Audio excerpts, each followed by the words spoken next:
Hello, ఈరోజు మనం ఒక భలే ఆసక్తికరమైన కథను తెలుసుకోబోతున్నాం. అదే ధైర్యశాలి అయిన చిన్ని పిచ్చుక. వినడానికే చాలా బావుంది కదా. ఒక బుజ్జిపక్షి ఈ పెద్ద ప్రపంచాన్ని ఎలా ఎదుర్కొందో ఈ కథలో మనం చూడబోతున్నాం. ఇది మామూలు కథ కాదండోయ్.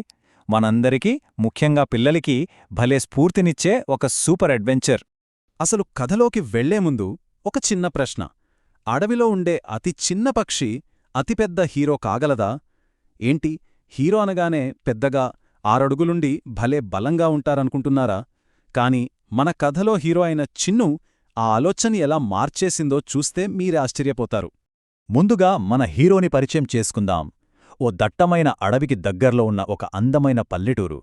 అక్కడే మన హీరో చిన్ను ఉండేది. చిన్ను ఒక బుజ్జి పిచ్చుక. తను ఎంత చిన్నదంటే తన రెక్కలు కూడా చాలా చాలా చిన్నవి. ఆకాశంలో రివ్వున ఎగరాల్సిన వయసులో మన చిన్ను మాత్రం తన చిన్న రెక్కలు చూసుకుని తెగ భయపడిపోయేది తెలుసా? అసలు చిన్నూకి ఏవేం చూస్తే భయమో తెలిస్తే మీరు నమ్మలేరు. నల్లటి మబ్బులు చూసినా భయమే, పెద్ద పెద్ద శబ్దాలు విన్నా భయమే, ఆఖరికి పారే నదులు, చెట్టుమీదనుంచి రాలే ఆకుల్ని చూసినా వణికిపోయేది. పాపం గదా, మిగతా పక్షులన్నీ ఆకాశంలో హాయిగా ఎగురుతుంటే మన చిన్ను మాత్రం భయంతో గూటిలోనే దాక్కునేది. మరిలా ఎప్పుడూ భయపడితే ఎలా? అందుకే చిన్ను వాళ్ళమ్మ ఒక భలే సీక్రెట్ చెప్పింది. ధైర్యమంటే ఏమాత్రం భయం లేకుండా ఉండడం కాదు, భయం వేసినా సరే దాన్ని పక్కన పెట్టి ప్రయత్నించడమే అస్సలైన ధైర్యమని. భలే పవర్ఫుల్ మాట కదూ. ఈ మాట చిన్ను బుర్రలో అలా ముద్రించుకుపోయింది. కథలో అసలు ట్విస్టు ఇక్కడే మొదలయింది. కొన్ని రోజులకి అడవిలో ఒక పెద్ద పండుగ వచ్చింది. జంతువులన్నీ ఆ వార్షిక అటవీ ఉత్సవాన్ని జరుపుకోవడానికి భలే రెడీ అయిపోయాయి. పాటలు, డాన్సులు, అబ్బో ఒకటే సందడి. ముఖ్యంగా పక్షుల కోసం ఒక స్పెషల్ ఫ్లయింగ్ రేస్, అదేనండి ఎగిరే పోటీ కూడా పెట్టారు. ఈ పండుగ కోసం పెద్ద పెద్ద పక్షులన్నీ భలే ప్రాక్టీస్ చేస్తున్నాయి. చిలుకలు రై రైమని వేగంగా ఎగురుతుంటే నెమళ్ళు గర్వంగా పురివిప్పి డాన్స్ చేస్తున్నాయి. మరి మన చిన్నూ ఎప్పట్లాగే ఒక చెట్టు కింద సైలెంటుగా కూర్చుని, అబ్బా నేనేమీ చెయ్యలేను, నేను చాలా చిన్నదాన్ని అని బాధపడుతూ ఉండిపోయింది. సరిగ్గా అప్పుడే చిన్ను బెస్ట్ ఫ్రెండ్ మినీ అనే కుందేలు అక్కడికొచ్చింది. చిన్ను బాధ చూసి, అరే పిచ్చిదానా, ఎంత ఎత్తైన చెట్టైనా మొదట ఒక చిన్న విత్తనం నుంచే కదా మొదలవుతుంది అని ఒక అద్భుతమైన మాట చెప్పింది. ఆ మాట విన్నాక చిన్నులో ఏదో తెలియని ఆలోచన మొదలైంది. అలా పండుగ హడావిడిలో ఉండగా మరుసటి రోజు సాయంత్రానికి వాతావరణం ఒక్కసారిగా మారిపోయింది.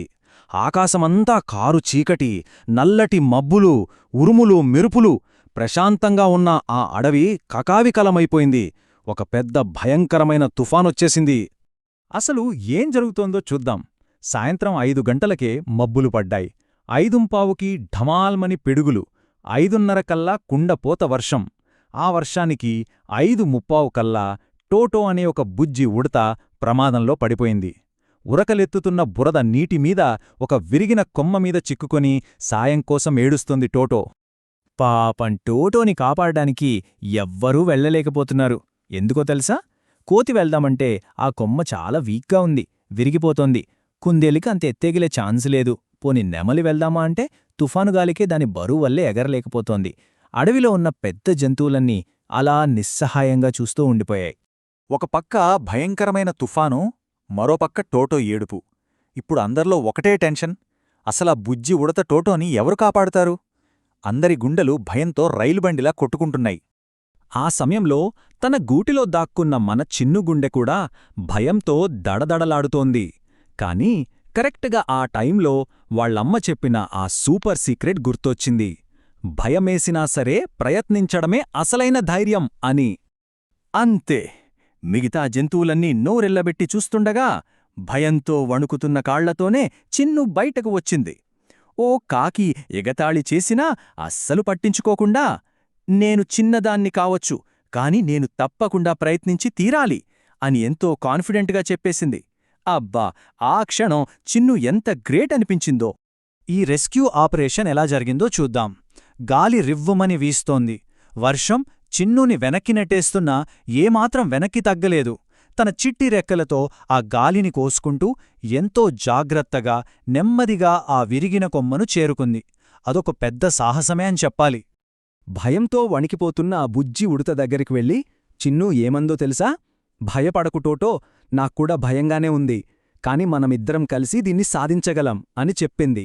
తన భయాన్ని దాచుకోకుండా కష్టంలో ఉన్న ఫ్రెండ్కి ఎంత బాగా ధైర్యం చెప్పిందో కదా. ఆ తర్వాత టోటోకి తన వీపు మీద ఎలా కూర్చోవాలో నెమ్మదిగా నేర్పించింది. కింద ఉన్న జంతువులన్నీ ఊపిరి బిగబట్టి చూస్తున్నాయి. ఒక్కసారిగా సూష్ మని పెద్ద గాలి వీచింది. చిన్ను తన పూర్తి బలంతో టోటోని ఎత్తుకుని సురక్షితంగా నేలమీదకొచ్చేసింది. అంతే, అడవి అంతా సంతోషంతో అరుపులు కేరింతలు. ఆ ఒక్క క్షణం చిన్ను లైఫ్ని పూర్తిగా మార్చేసింది. ఆ తుఫాను గడిచిపోయింది. ఎప్పట్లాగే అడవిలో పండుగొచ్చింది. కానీ ఈసారి సీన్ వేరు. చిన్ను ఎప్పట్లా గూట్లో దాక్కోలేదు. ఎగిరే పోటీలో గర్వంగా పాల్గొంది. పెద్ద పక్షులే రేసులో ఫస్టొచ్చుండొచ్చు, కాని జంతువులన్నీ లేచి నిలబడి అత్యంత గట్టిగా చప్పట్లు కొట్టింది మాత్రం మన చిన్ను కోసమే. ఆ చిన్న పక్షి గుండెల్లో ఉన్న ధైర్యమేంటో అందరికీ అర్థమైపోయింది. అప్పుడు అడవికి రాజైన ముసలిసింహం చిన్నును దగ్గరికి పిలిచి ఒక అందమైన బంగారు ఈకను బహుమతిగా ఇచ్చింది. సింహం ఏముందో తెలుసా? నిజమైన ధైర్యమంటే సైజును బట్టో బలాన్ని బట్టో రాదు. భయపడుతున్నప్పుడు కూడా పక్కవాళ్లకి సహాయం చేయడమే అసలైన ధైర్యం. ఆ క్షణం నుంచి అడవిలో ఎవరికి ఏ చిన్న భయం వేసినా మన చిన్నుకదే వాళ్లకి పెద్ద స్ఫూర్తి.